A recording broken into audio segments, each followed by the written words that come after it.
Kaiserdom Dark Lager.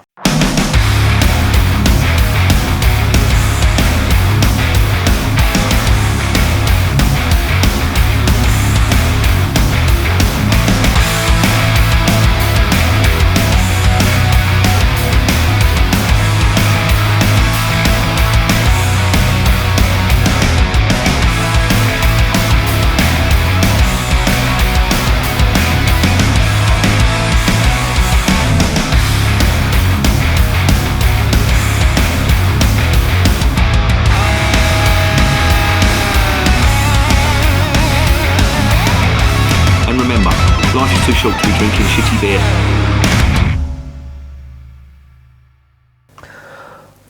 Welcome to another edition of Bands, Bikes and Booze Reviews. I've got one here today and it's from the Kaiserdom Brewery, which is based in a place called Bamberg, which is in Bavaria, which of course is in Germany. And they've come up with this dark lager. Now the first thing that struck me about this was they've got dark lager written in English, which is unusual, and it's a bit of an alarm bell. But apparently they're still a private brewery, so it means they're independent, and they look to have been exporting quite a lot of beer over the world, and they've even gone so far as to have these beers brewed under license in China and in Sweden as well, which is a little bit unusual, but that's what they've done. And I've been reading about the brewery actually, it's quite interesting. They've been going since 1718, which is no mean feat. That's a long time. And obviously they're from Bamberg, which is a region in Germany in Bavaria. And they obviously started off with quite humble beginnings, but now they are the biggest brewery in Bamberg. If you're thinking, well, I don't know any other breweries that are based in Bamberg, think again. The Schlenkerla Brewery is based in Bamberg, and they're famous for their smoke beer.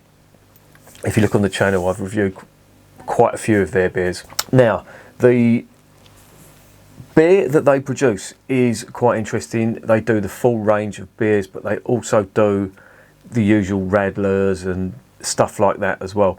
So they're a pretty big concern, considering they're quite small in the grand scheme of things. They're not on the scale of the bigger German breweries like Paulaner, etc. But their beer has found its way all over the world.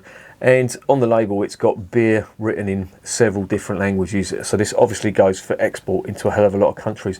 If I show you the back of the beer, you'll see that they're the ingredients. Now there are loads of different languages there: Italian, French, English, Spanish, Greek even. So it's quite a big concern.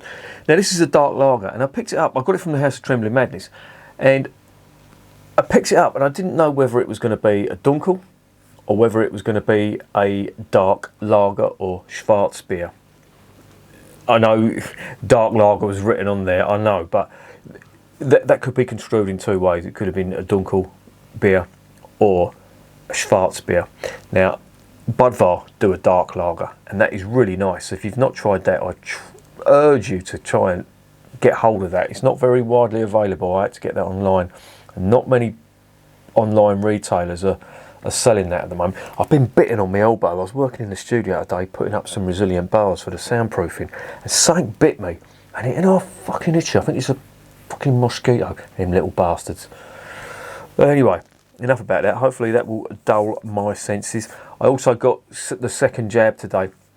Believe me, after the first jab that I had for the the COVID vaccine, I was really ill and wasn't good at all. I was in a pretty bad state, and I vowed not to get the second vaccine.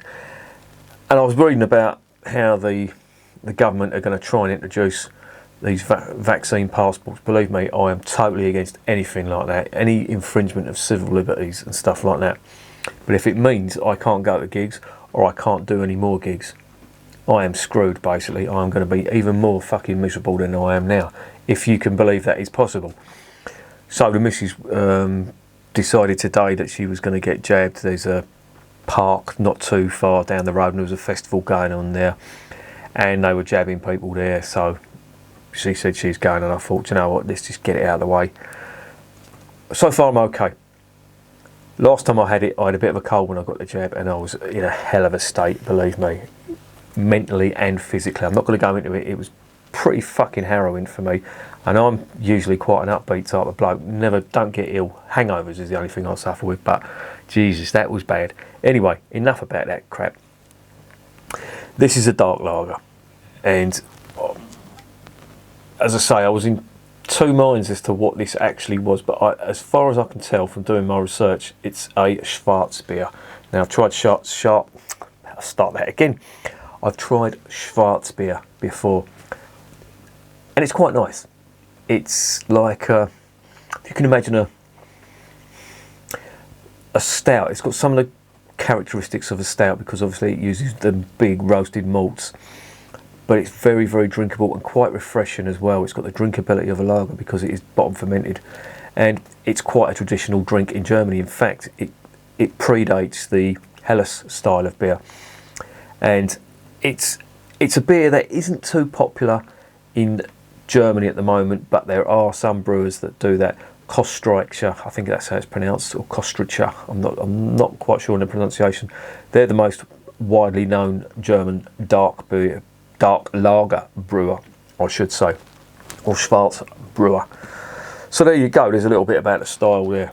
So let's stop guessing and let's investigate and see what it is.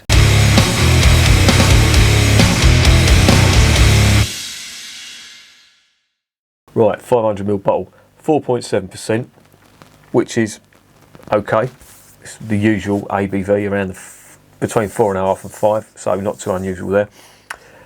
No brew sheet on the website, unfortunately, but they do say that everything's locally sourced. They've got 3 artesian wells that they use for the water. They say it's untouched because it's filtered throughout the rocks that it goes through and all that. But I have no evidence to prove it, but I'd wager that there's some other treatment. They have to, surely. But that's by the by. Now, it conforms to the Reinheitsgebot, so they could treat it because they're not adding anything to the ingredients. It's just the way it goes. So that's why you've got to be careful about the Reinheitsgebot. Obviously, the hops there in this come from the Hallertau region. And I know for a fact that they are treated with pesticides. They have to be, even though they're trying to produce hybrid hops which are mildew resistant. They still need to put the pesticides on there. So there's pesticides on there anyway. So it's not as pure as you think. When people say, "Oh, I love German beer, it's got no chemicals in it," it has, believe me. And then you've got the malt. The malt is locally sourced from the region, and the yeast, they say, comes from their own laboratory. So with that in mind, let's get it open and let's see how good this is.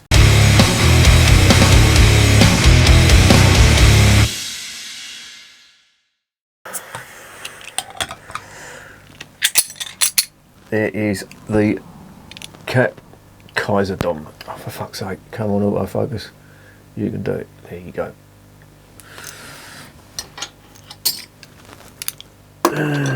Let's get into ye olde glass. Now, when I said it was dark, that's what I meant that's not a dunkel. That is definitely a black beer, or schwarzbier. It looks like a porter or a stout, and I can smell the roasted malt from here. Oh, that is quite big and sweet. I'm going to try not to fucking tip this over me. There's very, very faint ruby colours in there, but it's black as ink. That is like engine oil. Aroma. Roasted malt to the point where it's like coffee.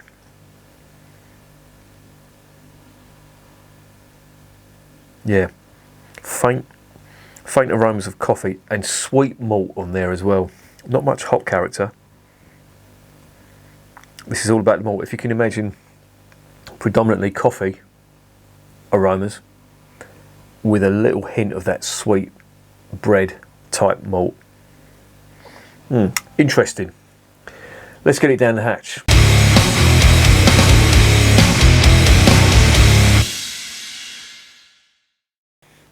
Zum Wohl, as they say in Germany.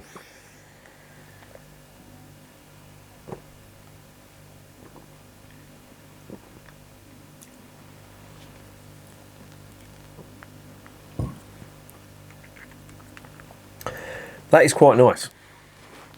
Oh, lovely aftertaste. Dark chocolate and coffee. But there is a sweetness to it as well. And it makes me think of like a very sweet porter. But the coffee finish gives it a nice bitterness to it.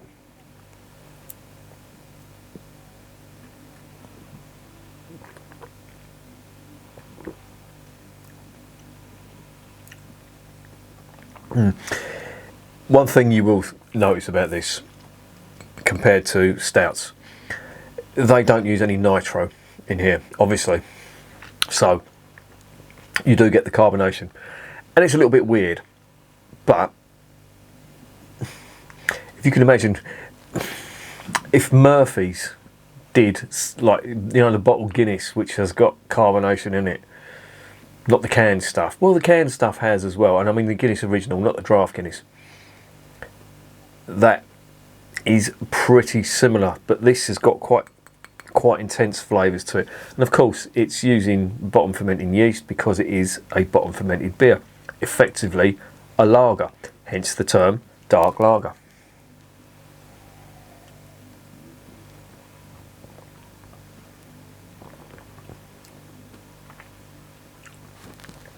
It's weird. It's like a bitter sweet style flavour to it.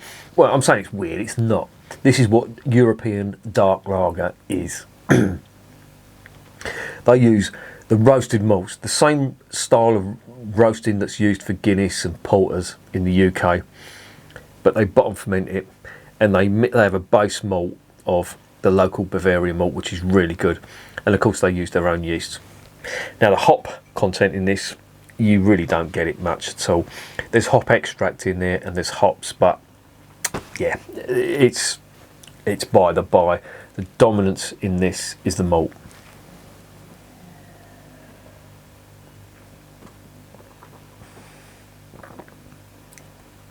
And it's really nice, and it is refreshing as well. That's coming out of the fridge, so it's quite chilled, but you can still get in flavours in abundance. The spectrum of flavour on this is coffee, quite bitter coffee, a little touch of dark chocolate, not much fruit that I'm getting, and on the finish there is a sweetness to it as well in the palate, but the finish is long and it's bitter roasted malt or coffee, and it's a typical European dark lager. And it is a pretty good one. It is certainly not lacking in flavour, I will say that.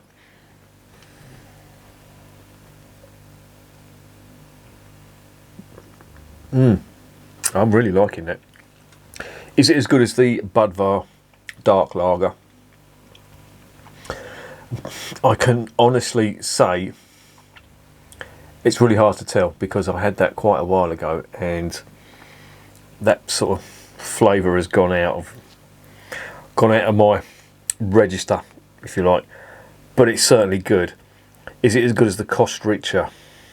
Kostricher, I think, is brewed on a slightly bigger scale, but this really is good as European dark lager. So this is a really good one, a really good example, and testimony to that is how much I've drunk so far, and it's going down very nicely indeed. So I think I should put it down.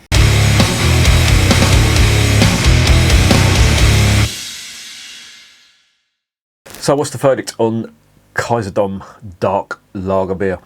Well, I'd never even heard of this brewery before until I went onto the website of the House of Trembling Madness, and it looked quite interesting. As I say, I wasn't sure whether it was a Dunkel or indeed a European dark lager. Now I know that sounds stupid, but yeah, that's me. But it's really good. It's a schwarzbier European dark lager, and it is a very, very good example of it.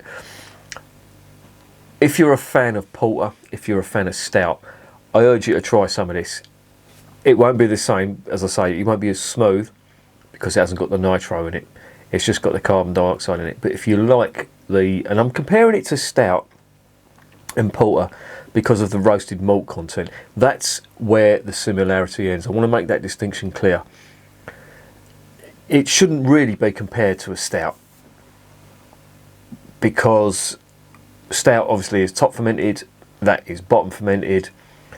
Of course there's going to be different yeast in there, there's going to be different malts, and the hop content in that I think is negligible. But fans, I think, of porter and stout will like that. It's slightly, they may find it slightly watery, and it is supremely drinkable and it is very refreshing. Now, I know people that drink Guinness on hot summer's days. I know because I did it myself. But if you want something that's in a similar sort of vein, but it is, I would say, much more refreshing. You can drink it cold. I know you can drink Guinness cold, but you can drink this cold, and effectively you are drinking a lager with roasted malt, and that's really nice. I'm going to give that a 9 out of 10. I like it that much. Probably not my favourite style of beer, but I certainly wouldn't turn it down, and I will definitely buy this again, as I would with the Budvar Dark Lager. I mean, I'm saying that, I haven't had that in nearly a year now. I should, but it's hard to get over here. But as soon as I do find some, I probably will get some of that, because that is a good beer. And so is this as well. And the Kostrycha stuff is quite good too. So there you go, that is the Kaiserdom Dark Lager. Very nice indeed. And remember, beer is working class champagne.